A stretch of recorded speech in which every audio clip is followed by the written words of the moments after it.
Okay with everyone? Okay, so, well, my name is Patricia. I live in Burnaby, BC. I've been gardening for much of my life. I think that's something my grandma did to me. It just instilled in me, always had me out in the dirt, um, helping her with certain things. Most of it was weeding. I see what she was doing now, putting me to work in the weeding.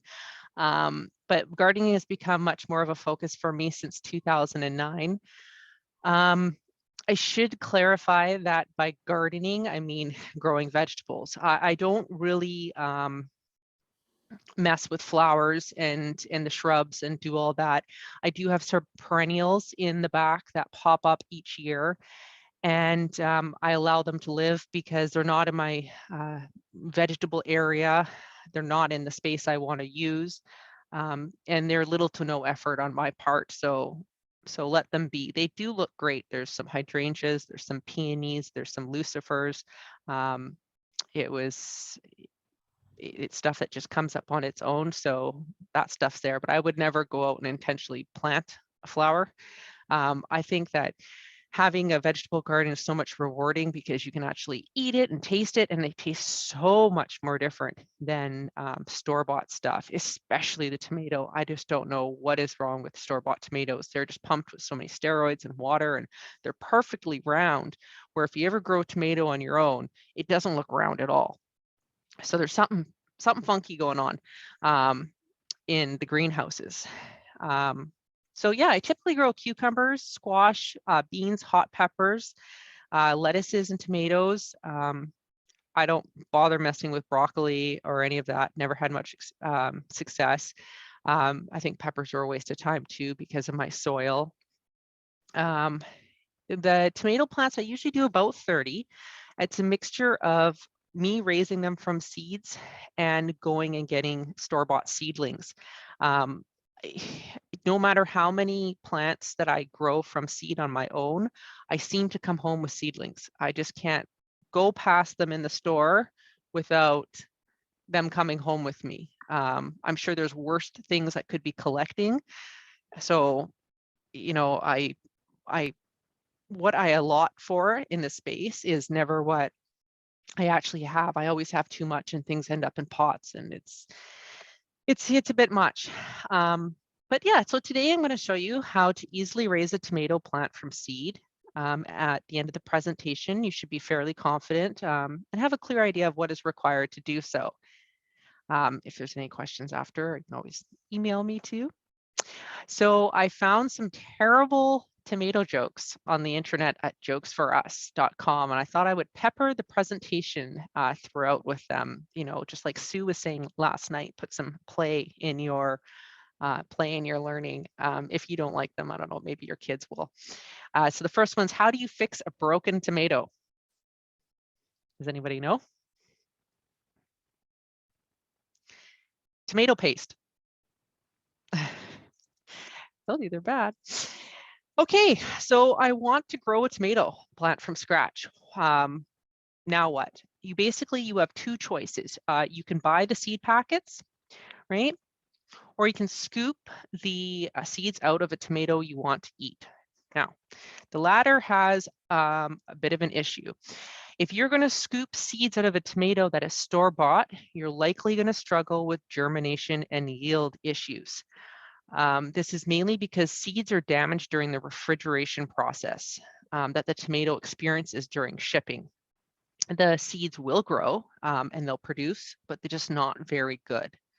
So be wary that if you're eating a really tasty tomato and you want to grow it, if you take the seeds out and it's from the store, it's likely been refrigerated at some point and it just doesn't produce very well. It stunts the growth. So alternatively, if you have a fresh tomato off of someone's vine and it's never been in a fridge, you can certainly take the seeds out scoop them out, lay them on a paper towel, dry them, store them in a cool, dry place over the winter, and you can plant those the following year. So you know where they came from. You don't have to buy anything. Might be a variety that you can't find in packets anyways. So I got my seeds. Now what? I would just use a tray like this. So because I'm planting quite a bit, these allow for appropriate spacing, these little inserts. I can also label my rows if I have different varieties, then I would fill this up. It also makes for easy transport. If you don't want to do this many tomatoes, if you don't have a tray, who cares? Grab a pot, even a plastic cup with the holes poked through for drainage. Just like you grew your little bean seed in when you're in school and you watch the bean grow, something like that works fine. Just place your seeds in, cover it with soil, and it's good to go. Give it some water. These can sit on a windowsill.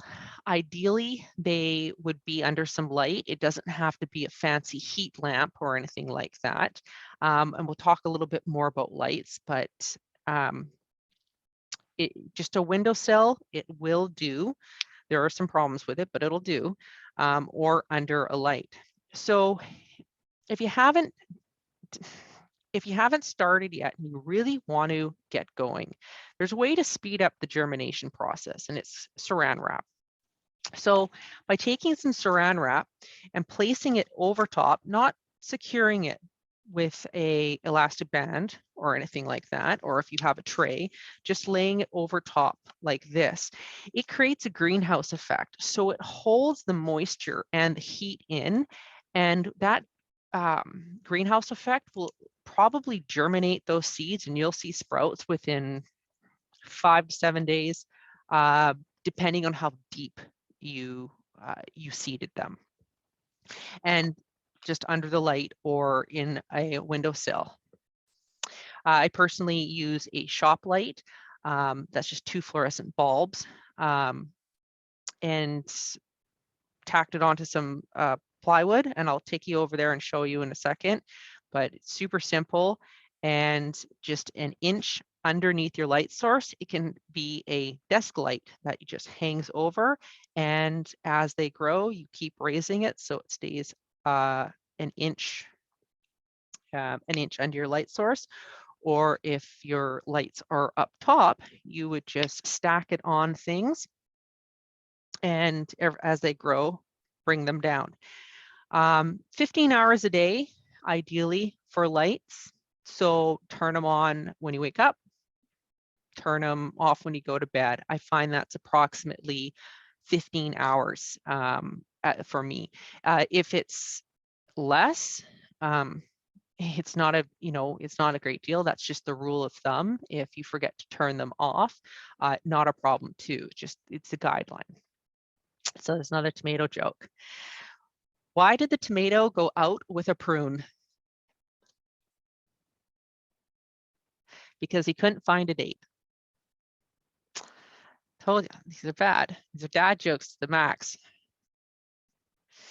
Okay, so when your seedlings sprout, it's time to take the plastic off. You don't want the plastic to be restricting the seedlings' growth. It's going to kind of just look like this, these little guys. So just, keep them under the light, keep watering them. When they get to be like this, they are now ready for their new home. And their new home can just look just like this. So we're just going to take them out and put them into a 2.5, 3-inch pot. Just something where there's a little bit more room for their roots to go, and water to go. I forgot to tell you that in addition to the light, if you have a fan, turn your fan on and let it blow at the tomatoes during the day. If you have a couple hours, fine. If you have all day, great. What that does, it simulates the wind in nature. And the wind in nature blows at the plant, and it teaches the stalk to thicken itself and become sturdy and strong. And this just basically with the mixture of the lights and the wind, teaches the plant to grow outwards and not just reaching upwards. The thickening of the stalk also helps support itself, so your tomatoes won't be falling over, less chance of breakage if it's not, staked right away. And a fan on it daily will add lots of benefits to it. So let's see. So we've transplanted it to this. Now they technically can stay, like right now, they can stay like this until they go outside. Depending on when you started. So if you are starting quite early, like in February or something like that, and your tomato plant is quite big, then you might have to transplant it and get it into something like this before it's ready to go outside. But for me, for the next 3 weeks, it'll stay here until it's ready to go outside. Okay, so let's take a look at a few.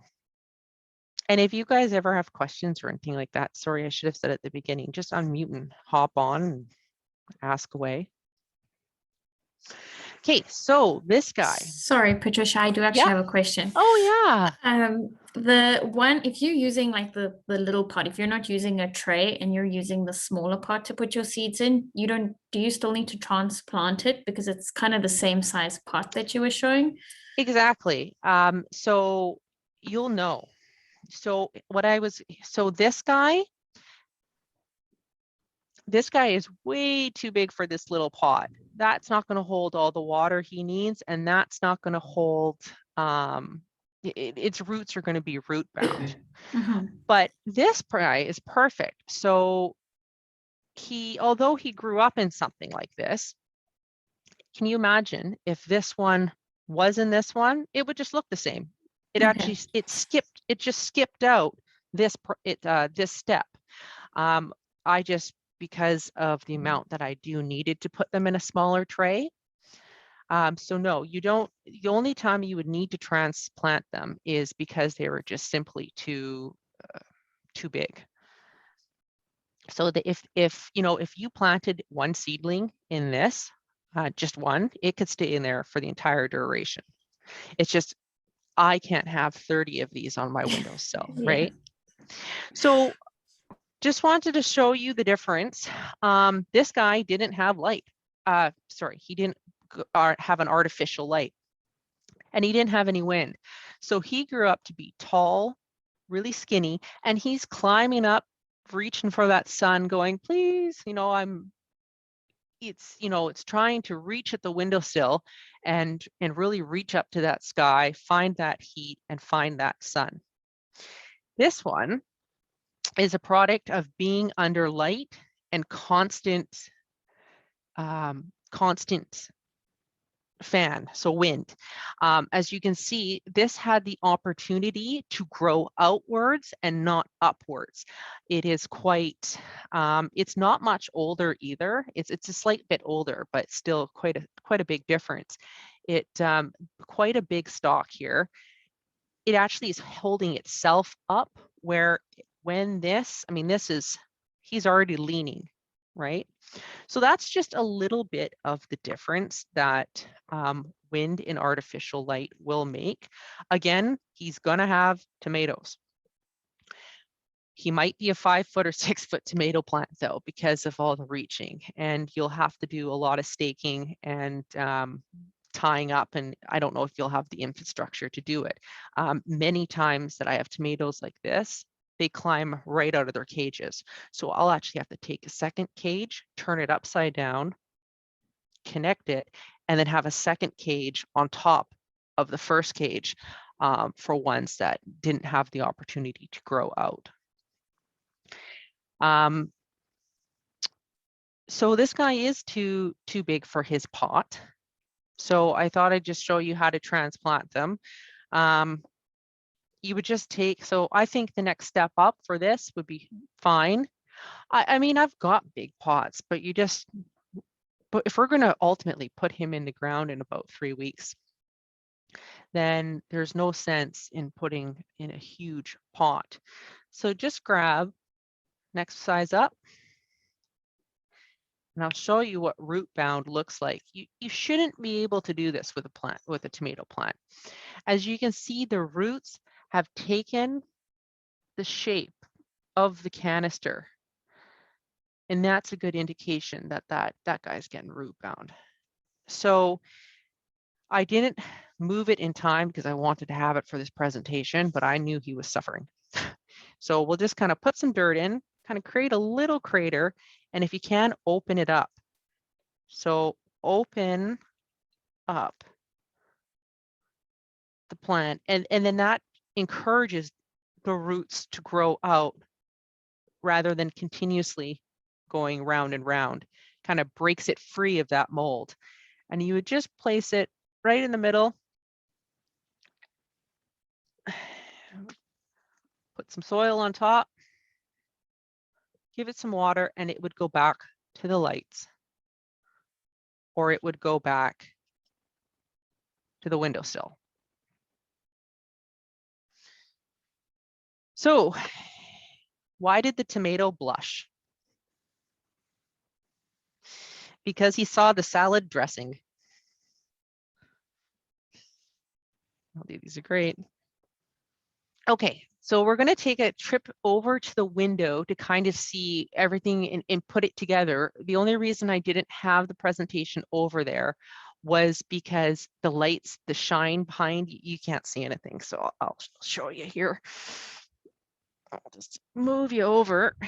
Here we go. Okay, even now the light's not great.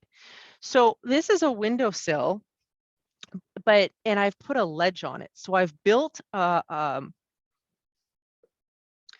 don't know, 1.5 feet piece of wood just on top of the windowsill, screwed it in, and so it sticks out. Now you don't have to do that. You don't have to deface your window ledge. All you can do is put a little table next to the window, even like a little side table if you want, and have, so this usually has light coming through. This is a window behind, but I had to block it out for you guys to be able to see anything.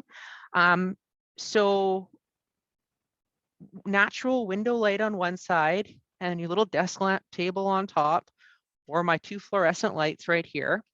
And then there's milk crates, cat litter boxes, shoe boxes. I think there's a thing of macaroni here. And I would just put my seedlings up and I would lower them as they get bigger to keep them 1.5 inch below. And so different plants grow at different times, so they all have their different kind of ledges. I have my stand-up fan right here, and it just basically turns on, and I have it on oscillate, and it blows, and I just leave it alone. I mean, it can do that, turn them on once in the morning, once when I go to bed. And this works. It really requires very little upkeep. So yeah, let me just see. Okay, so I also don't give my plants any fertilizer until they go outside. This can be for a couple of reasons. You don't want to over fertilize a small plant. You might shock it. So can you imagine being this tiny and then getting just loads and loads of fertilizer on it? It actually would be detrimental instead of beneficial. So just keep watering, keep them under here, and they're good. So take him back over here just because, and I can sit.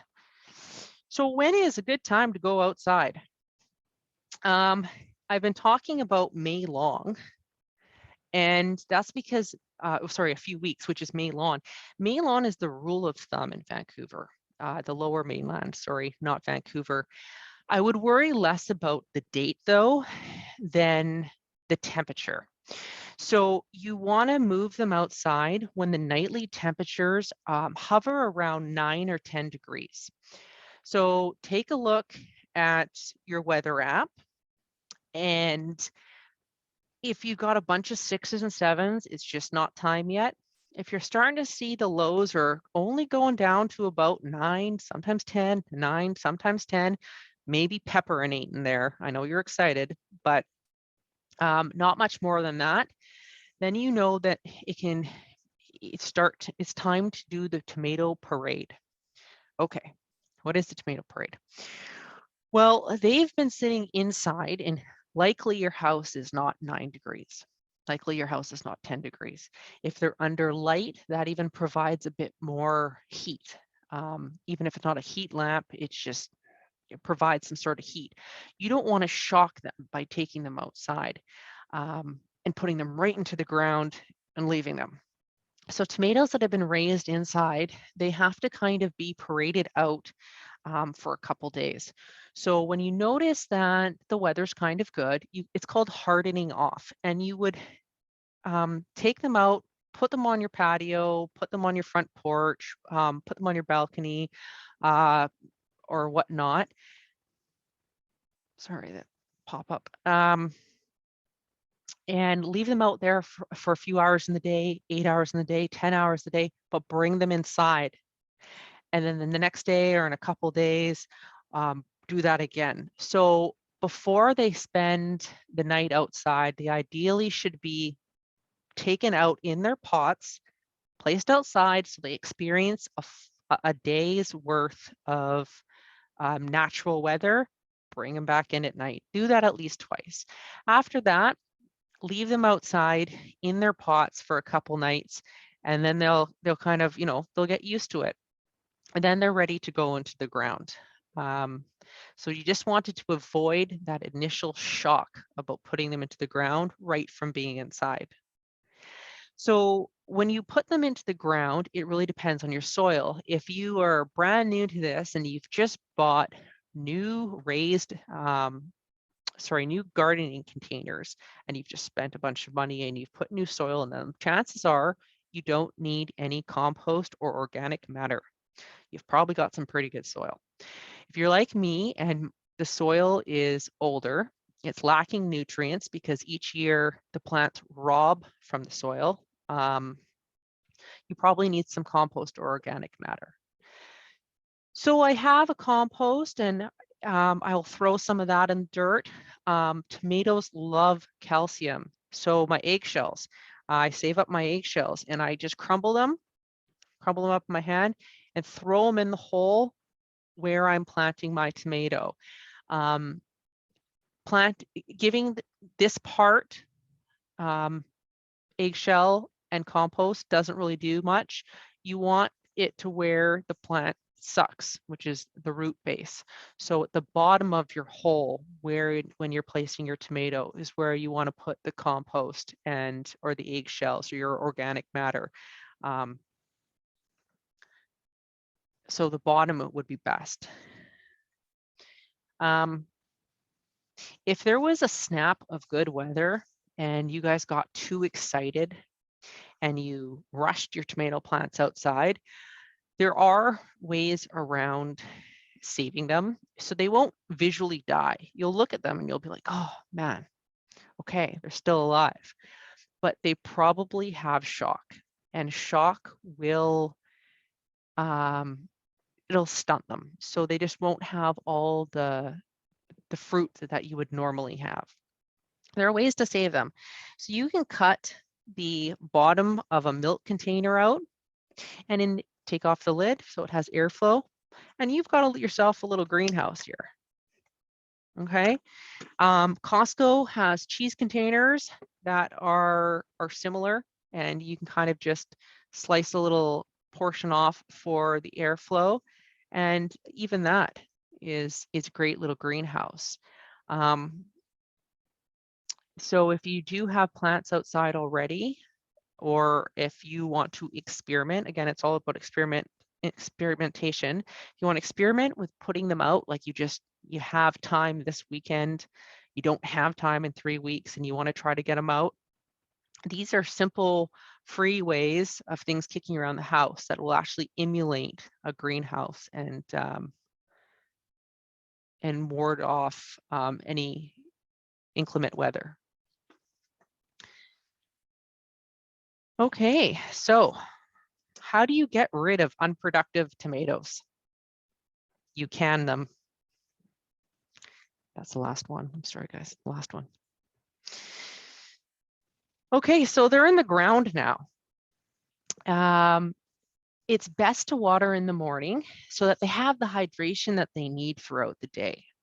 If you can't water them in the morning, that doesn't mean don't water them.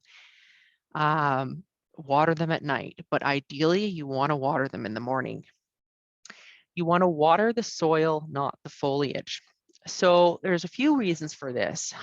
If you were to water these in high heat at the midday, you would sun scald and burn the leaves by getting them wet. If you water the leaves at night and they don't have a chance to dry, they get diseases. There's leaf rot. There's all sorts of stuff that can happen with wet foliage that basically results in mold, and it transfers. It spreads throughout the plant, and then you end up with a sick plant. So ideally in the morning, but if you have to water at night, fine. Just make sure you're watering the ground and like around here. It's okay if some water will splash up, but just not, don't water from up here so that it all trickles down. Okay, so that concludes it. I have a recap because that was a lot of information. Just to kind of, if we want to clear up on any items that we went over, so I can start the PowerPoint. There's one last quote. No more jokes, I've promised. Knowledge is knowing a tomato is a fruit. Wisdom is knowing not to put it in a fruit salad. Okay, so let's see. I've never done this before. Share screen.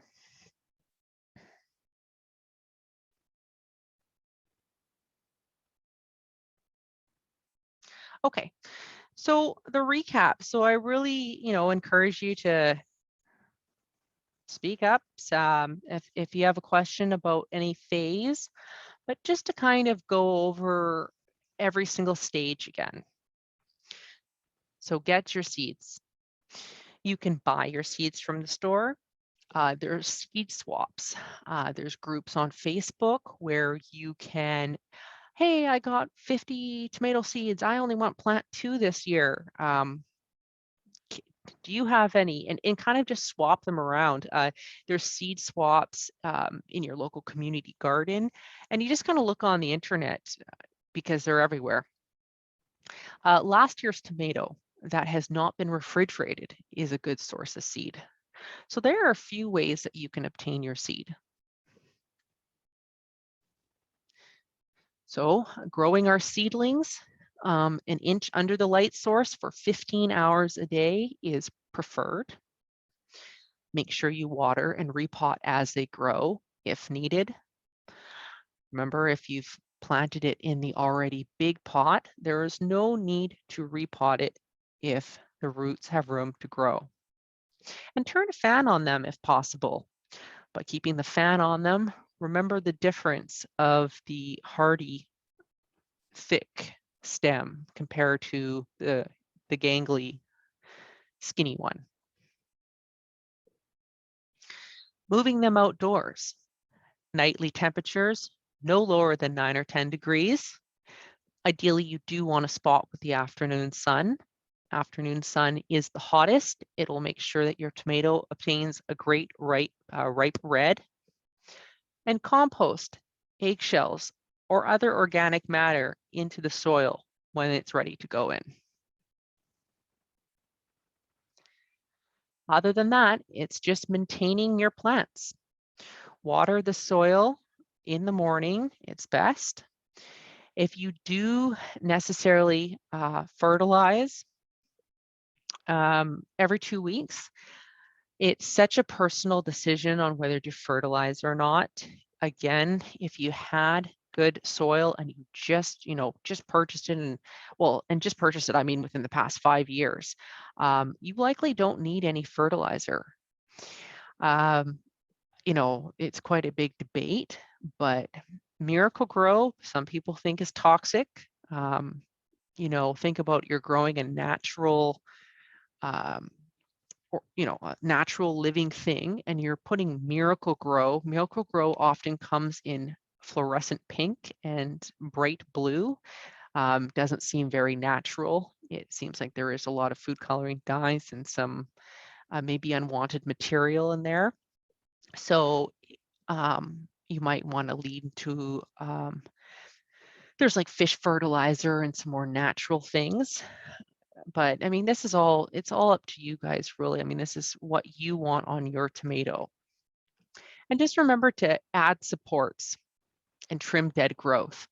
If you think about it, the tomato only has a certain amount of energy to give. If you have dead growth on the tomato plant, then it's spending energy that it could be using to other parts of the plant, sending it to dead growth. By trimming off the dead leaves and just whatever's not healthy anymore, you're allowing the nutrients to go to the still living parts of the plant, and it optimizes its health. So that is it. I guess, is there any questions? You can take some questions here, or if you guys have any specific issues that you're dealing with at home that you want to ask about, I can try and help out, or yes, anything at all, really. Have you put your seeds in already for this year? Sorry, have I planted the seeds? Yeah. So that's everything that you saw in the window. So the youngest thing that I have is this, and that was started the beginning of March sometime. And that's early. So usually it'll take about 8 weeks. If you start now and put the plastic over top, you can still get tomatoes this year. You just have a later crop. Whereas I might be enjoying tomatoes at the end of July, mid-August, you'll likely have September tomatoes. So it's not too late, but yeah, so all these seedlings are pretty much what I started in March. So March is the start date. I guess would have been a better question. Well, but see, then at the same time, okay, I'm going to show you. Some of these are way too early.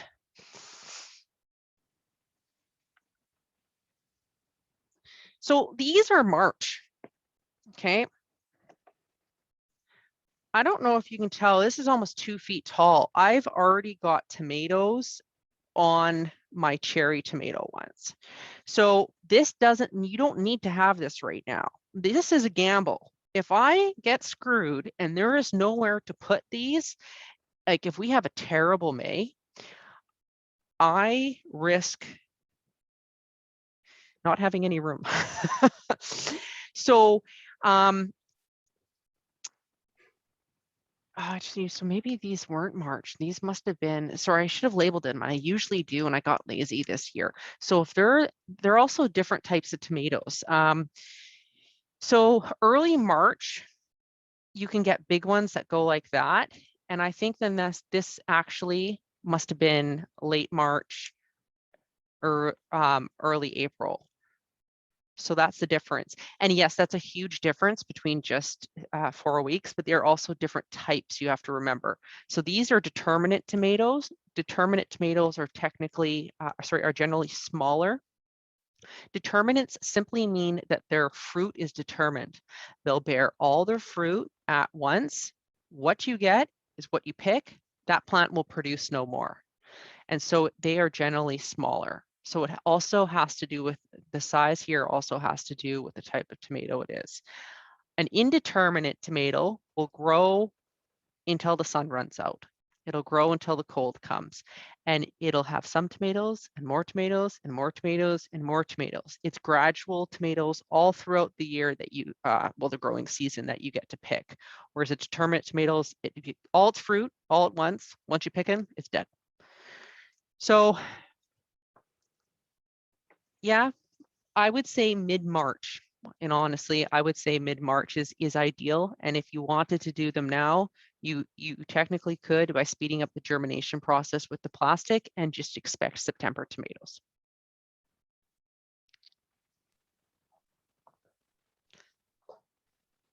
Patricia, I have a question. Yeah. When it's already ready for the tomatoes to be put outside, there may be pests trying to destroy the tomato. What are the natural ways of, eliminating those pests, or natural ways of protecting the tomato which are already outside? Well, it would depend what the pest was. So my biggest issue is slugs. I don't know it. I have a moist backyard, lots of little places for them to hide, lots of squash leaves, and they love to hide underneath squash leaves. My biggest success has been with beer. So I will take my little plastic cup, I will fill it up with beer, and I will dig myself a hole so that it's flush with the ground. And the slugs actually crawl and they come and they fall into the cup of beer. And no word of a lie, in each cup I can collect 50 each morning. I come out to go see what I caught. I'll get like 50 slugs in each cup. Slugs are a big one. Rats are a big one. You'll actually come look at your tomato and you will see these little bites out of them. And you're thinking, what the heck is eating my tomato? Not taking it off the vine to run and eat, but little bites in them. That you just have a rat problem. You have got to eliminate your other food sources. You've got to eliminate your clutter, any wood piles that rats may be hiding in your house, any areas that rats like to congregate. They're congregating there and they're coming out and they're eating your tomatoes because your tomatoes are there around where they're congregating. If you remove the areas that the rats are congregating, they won't be there to eat your tomatoes. Other than that, people picking them. I know that when I used to have, we used to have tomato plants at the summer home down in Oroville, which is across the border from Osoyoos, and they'd have these big things called hornworms, and they were the size of, I don't know, thick, the size of a finger, and these big green things called tomato/hornworms, and they would just eat your tomato. You could do nothing but pick them off. So the only other thing that a tomato woe has is aphids. Aphids are tiny, tiny, tiny white bugs. They're specks, and they'll hide underneath your leaves. And you'll turn your leaves over because your leaves will just start getting eaten. Like you'll notice that pieces of them are missing. If you turn them over, you'll see like it'll almost look like fuzz. They're so tiny, almost like spider mites or something. The only way to get rid of those, I mean, you can squish them, but can you imagine squishing every leaf? Is to grab a spray bottle, fill it up with a solution of warm water and just your normal dish soap, and spray all the leaves, and they die. The dish soap and the warm water does not damage your plant, but it kills the aphids. So otherwise, I would have to know what pest that is eating the tomato. But I think those are the ones that I've struggled with are aphids, rats, and slugs, and then hornworms. But we don't have them here. But that one time where I lived or had a summer home story. So what dish soap would you use, Patricia? Oh, whatever you got. It makes whatever you got. It makes no difference. I don't pay attention to what brand of soap I use. Like I don't know if it's Dawn or Palmolive or any of that. So I would literally go whatever I have, and it's just like I don't know what you would say the solution is. So if I had a bottle like this, maybe just too little, and then shake it up so it gets sudsy. It's so that when you spray it out the spray bottle, you do see some bubbles forming. not weak enough that it's just water coming out, but not so concentrated that it's like liquid gel or something and it can barely come out of the spray bottle. But just a few drops, because you know how much it expands, how much just a little bit goes, and you'll see the bubbles come out, and you just spray the plant. Might have to do it a couple of times if you don't get them all. That will kill them.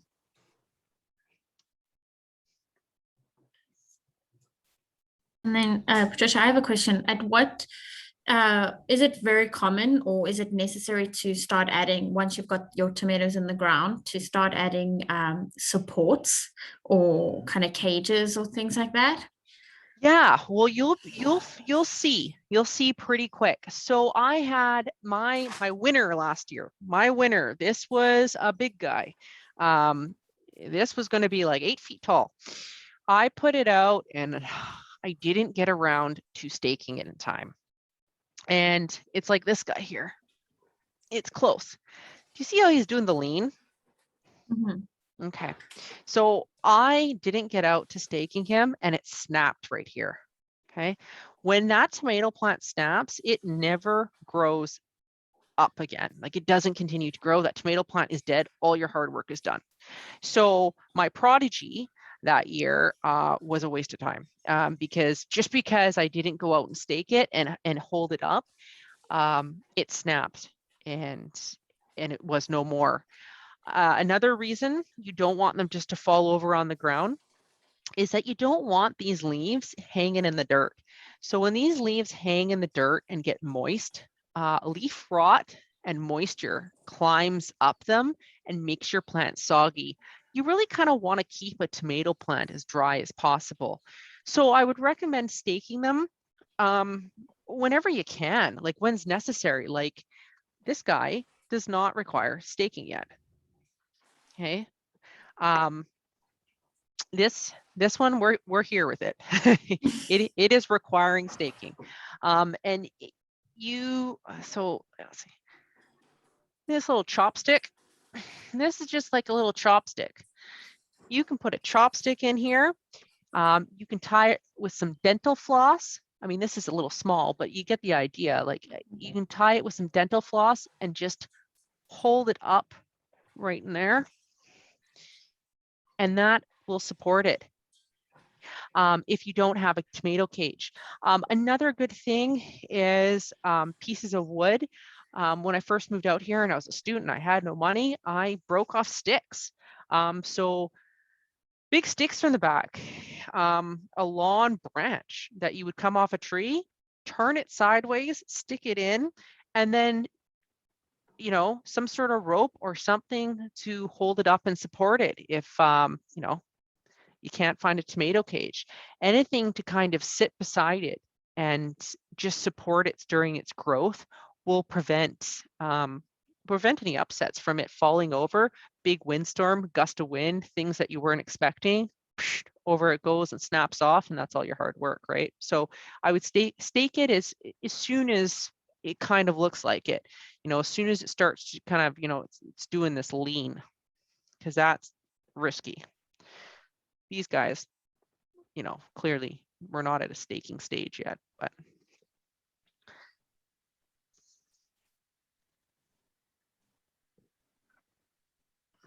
Yeah, can I say something? Yeah, I don't have questions because like the process is quite familiar for me, but it was so great to see the demonstration with my own eyes, and I just want to thank you so much, because I guess like we are pretty much overwhelmed with presentations, and it's so wonderful to see the real process, like, and to see the result of this process. Like, you see, guys, if you do like this, you have these tomatoes.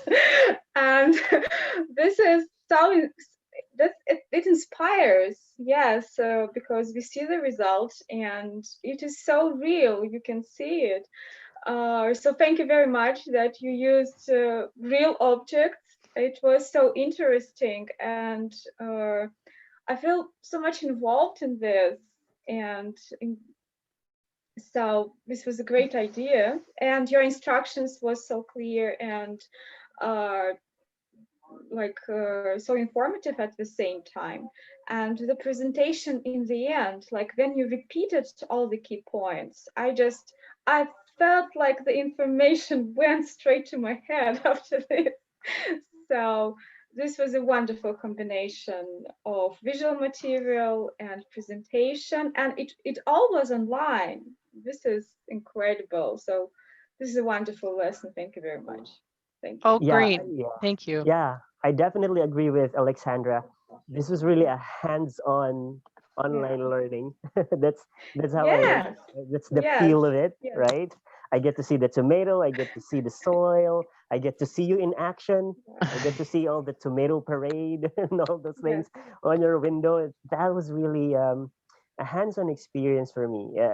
The only lacking is I go there and plant my own tomato, or I go outside and plant my own tomato. Plus, I really like the headset, the headset that you have. Oh, Yeah. What's it the looks brand? like I'm an air traffic controller, though. That's the problem. It's a little much, but Yes, we got yes. they were given out at work. Like this is what our company uses and supplies. It is a little bit much. Sometimes I'll be on like a friend Zoom and everyone's just like, what is on your head? Like this is just a really chill thing. And you know what? This is just what I have.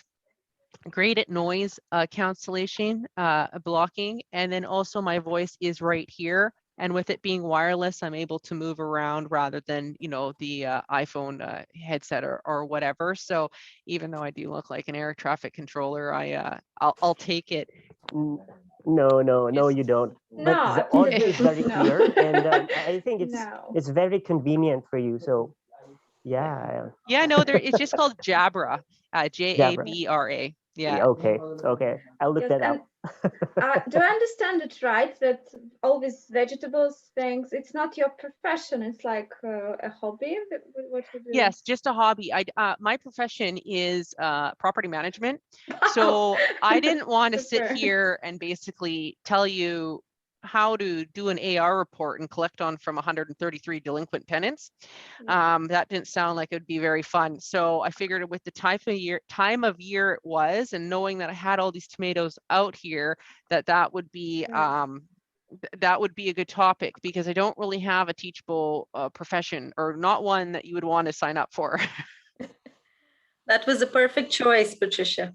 Yeah, definitely. It was a good time of year. So Yeah. I could, if this class had been in October, it couldn't possibly happen, and it's too bad that it wasn't hands-on, because I have enough seedlings to go around. We all could have practiced repotting and you all could have taken a seedling home. So Wow. but those are the ways of the world today, I suppose, with the pandemic. So, but well, I don't know if there's any other questions. I mean, I'll certainly answer them, but I don't want to keep you. It's already been 50 minutes. So if you need to drop off, please don't hesitate. But if you need to ask any questions, I'm here. I'm just hanging out with the plants. So I just want to add on, if I may, to what Alexandra was saying. Just the visual presentation. Like I was thinking that I tried to grow tomatoes last summer, and just going back to my plant, seeing what you were saying and all the points that even my husband's making a comment about how much of a disaster that was.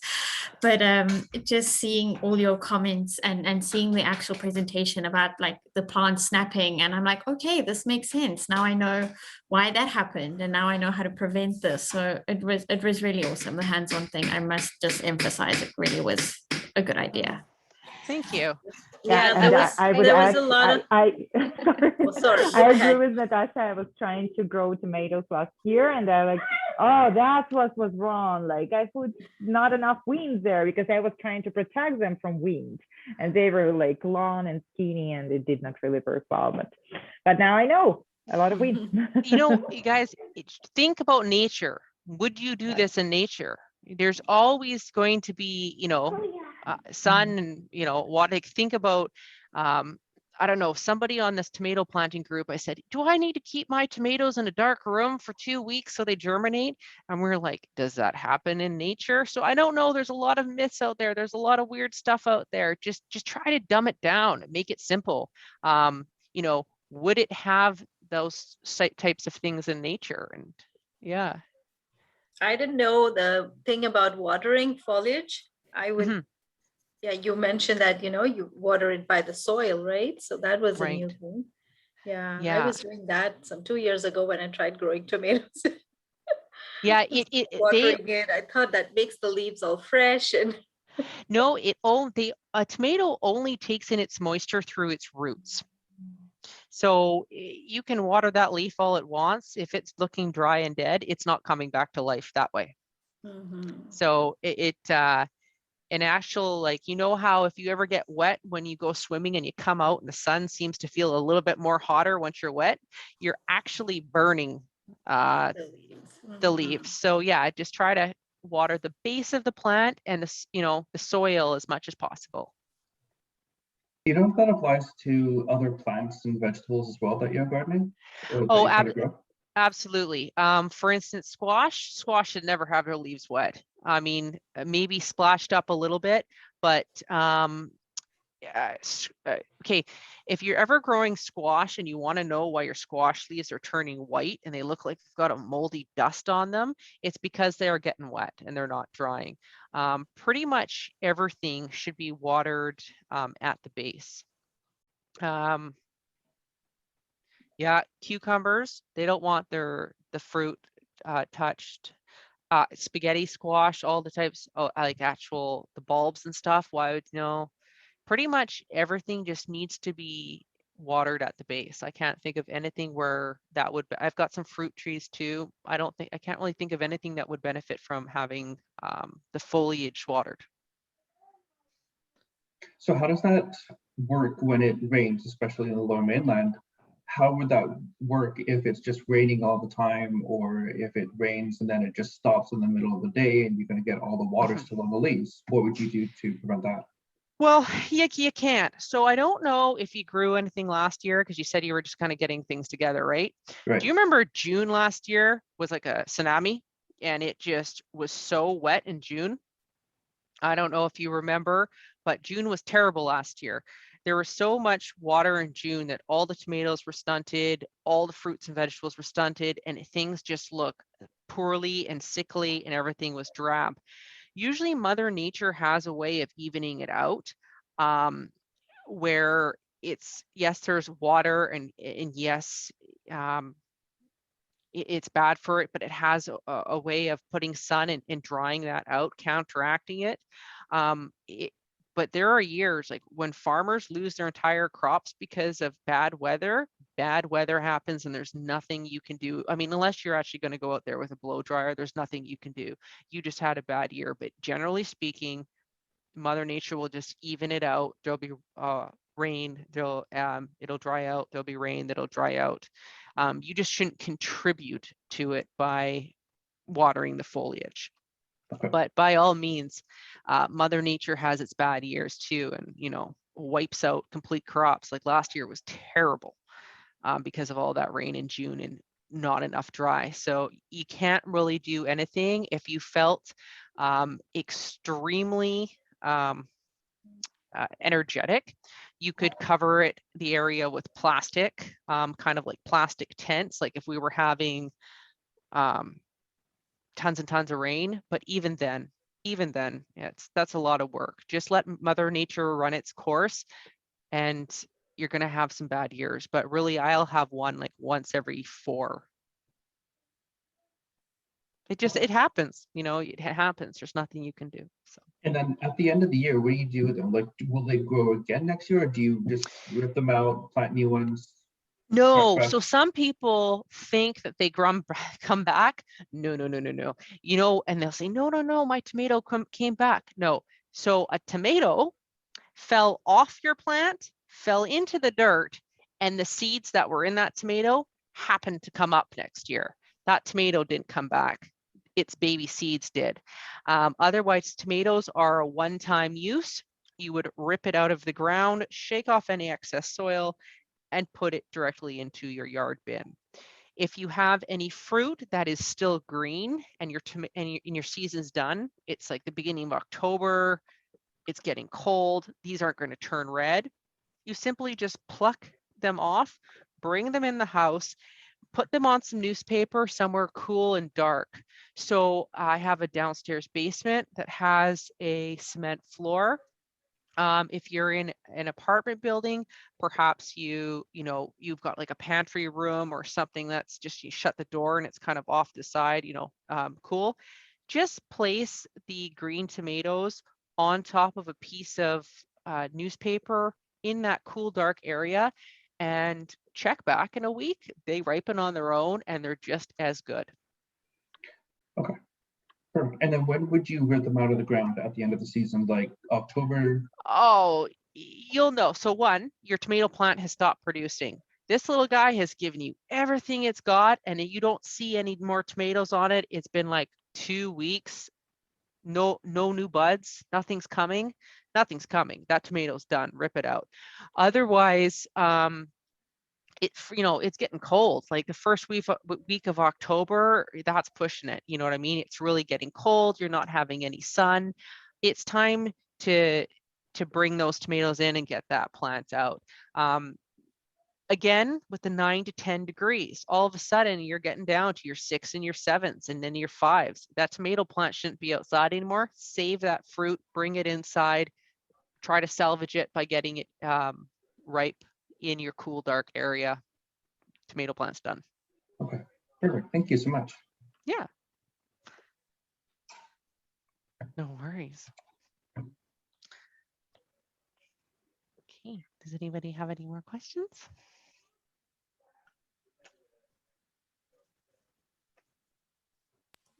Sorry, no, we're good, Patricia. Thanks a lot. We do a bit Okay. of growing here on the island and never put as much thought into my plants as you do. So it's kind of nice to pick up a little bit of the pieces. Oh, you've got good weather for it though. Good job. You got great weather. For sure. It's much more mild Yeah. weather, so you've got a bit longer of a growing season. So good for Yeah. you. Good luck. More of a set it and forget it for us, but it's interesting to know a little more of the ins and outs of everything. Good. Well, Especially good luck. tomatoes. My wife's like, she made sure, she's like, you better go, you need to participate in this one because she likes tomatoes. So They're so much better than store bought. So good luck. Good luck. absolutely. Yeah. When in doubt, Google. Yeah, no, fair enough. All right. See ya, man. Appreciate it. Thanks a lot. Yeah. See you, everybody. Thank you, everyone. I gotta go. Thank you. Bye-bye. Thank you, very Okay. much. Patricia. Bye. Yeah. See you guys. Thank Thanks for you. coming. Yeah, I need to head out too. Thank you so much. Yeah, of course. Okay. Bye, guys. Bye.